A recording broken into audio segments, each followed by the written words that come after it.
മലയോരത്തെ വൃഷ്ടിപ്രദേശങ്ങളായ വെള്ളരിമല, ആനക്കാംപൊയിൽ വനമേഖലകളിലുണ്ടായ കനത്ത മഴയാൽ വെള്ളപ്പാച്ചിൽ ശക്തമാകുന്നു. വ്യാഴാഴ്ച രാവിലെ 6 മണി മുതൽ ആരംഭിച്ച കനത്ത മഴയും കാറ്റും മലയോര മേഖലയിൽ തുടരുകയാണ്.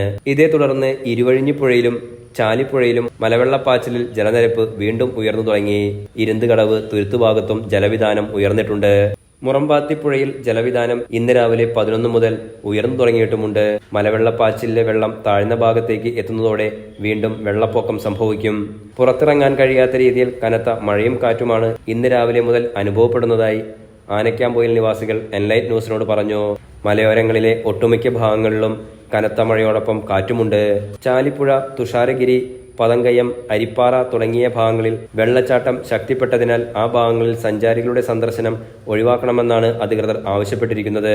പുല്ലൂരമ്പാറ, കോടഞ്ചേരി, തിരുവമ്പാടി, ഉറുമി തുടങ്ങിയ മലയോരങ്ങളിൽ വ്യാഴാഴ്ച കനത്ത മഴ തുടരുകയാണ്. Enlight news, Mukkam.